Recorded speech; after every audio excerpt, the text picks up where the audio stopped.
What's up, guys? BSG Training. We are starting a new training cycle that is going to lead us right through Wodapalooza and then into the first kind of preparatory phase for the Open. So this is going to be a big training cycle for us, not just because of Wodapalooza live event and the Open, but we've also got Vanguard in this time, Wodapalooza qualifiers in this time, and Wodamania in this time. So we're going to kind of restructure some of the paths, and I kind of wanted to give a better idea about who should kind of fall into what path, what the goals of each path are, and what this next little training block or training cycle that's going to consist of 3 training blocks is going to look like for each path. So this is going to be the intermediate path or the open path.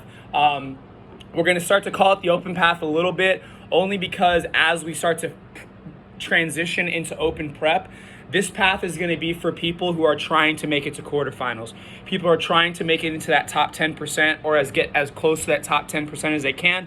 Or if maybe that's not attainable this year, just trying to get better than they did last year. So this path will be prepping, peaking, and getting ready for what we believe the Open is going to kind of throw out at us, and the metrics that we're going to be using in order to design this path is going to be that we believe that people need to be good at Open style workouts, not necessarily quarterfinal style workouts or live event style workouts. So like I said, the goal is to get to quarterfinals or as close to quarterfinals as we can. This path is for the person that isn't sure whether or not you can qualify. Maybe I just slipped in last year. I was one of the last couple hundred or last couple thousand athletes in last year, or I was the first couple thousand athletes out last year. So I'm like a bubble athlete and I'm trying to get in. This is for you.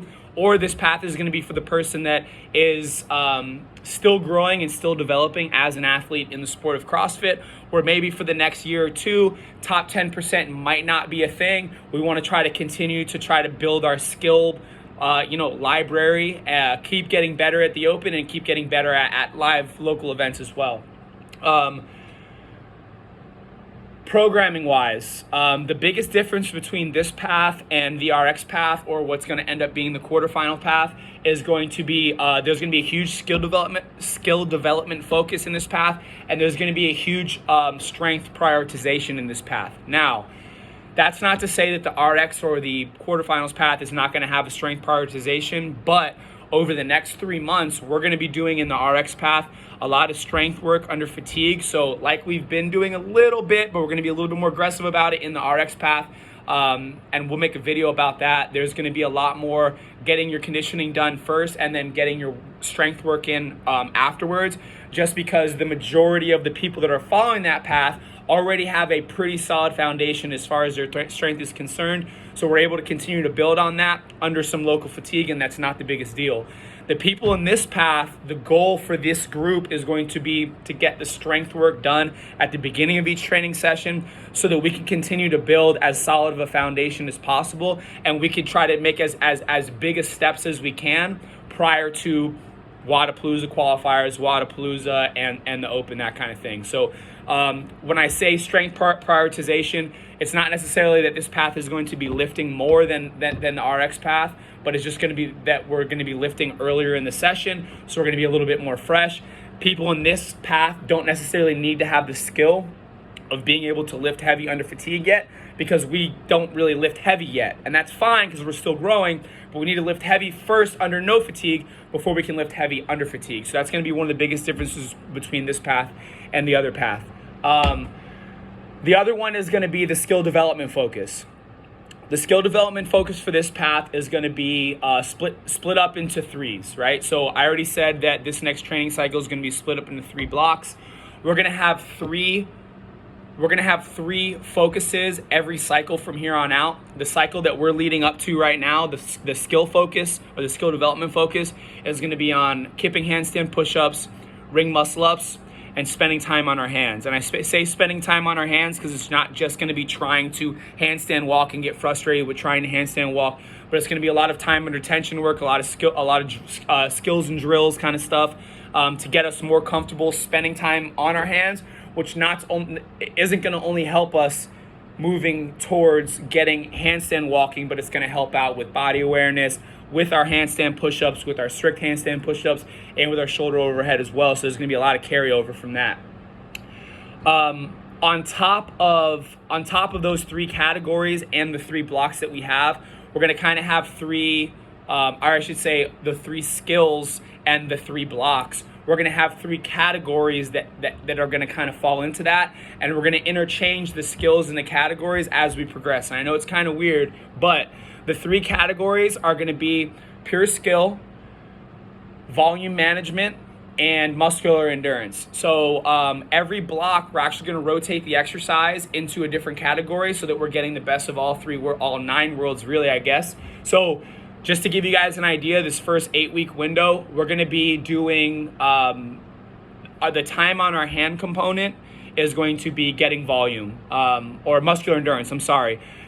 Spending as much time as possible upside down, learning how to breathe, learning how to get comfortable, really fatiguing the triceps and the muscle and the shoulders out, and then having to get work done. So that muscular endurance component is going to be coming by way of spending time on our hands. The second component, which is going to be volume management, is going to be a big time kipping handstand push-up component moving forward over the next 8 weeks. When we say volume management, that means two things. That doesn't only mean me being able to manage volume throughout workouts from a physiological standpoint and not getting as fatigued, but it's also going to be kind of like a learning experience to where if a workout comes out in a qualifier or even in a training day where there's a big chipper and there's 50 handstand push-ups smack dab in the middle of the workout, good athletes, top 10% athletes, quarterfinal athletes that qualify for events or that are standing on podiums of divisions of all calibers, don't guess in workouts like that. They know what they're capable of. They know how much rest there is. So the goal by the end of this 8 weeks is for an athlete that's following this path to see 50 kipping handstand push-ups or 55 kipping handstand push-ups like the deadlift, wall ball, row handstand push-up workout, and to not have to guess how to break it up. Hey, I'm going to do sets of 8 with 10 seconds rest between, and I'm going to progress through it like that. And I know for a fact that when those 55 handstand push-ups are done, because I did it in a way that was advantageous to me, I'm going to be okay. I'm going to be able to continue throughout the workout. So it's not just going to be a physiological thing as far as this volume management is concerned, but it's also going to be kind of like a learning thing and learning a little bit about ourselves as athletes and being able to game plan for future events. The last one is going to be the pure skill component, and that's going to be with ring muscle ups, this first 8-week block.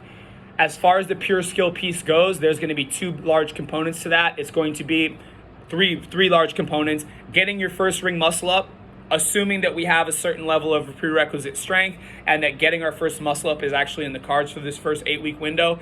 If it's not, continuing to get drills in so that when we do have the skill that we're continuing to build in, we have good movement patterns in order to get our first ring muscle up. Or if I'm somebody that has ring muscle ups, but maybe I'm not ready to be doing them under fatigue, taking care of the skills to create good movement patterns so that I'm more efficient, so that as we start to build more volume, we can actually bump up into the next division. Because that's going to be the goal, whether it's in 3 months or 2 years or 5 years, to get people out of this division, out of this path, and into the RX path. And the RX path is still going to be doing all of these skill components.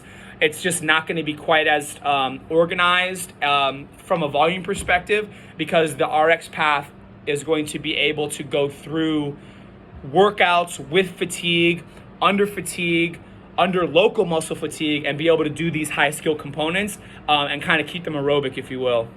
And that's going to be the goal, to get this group moving towards that. So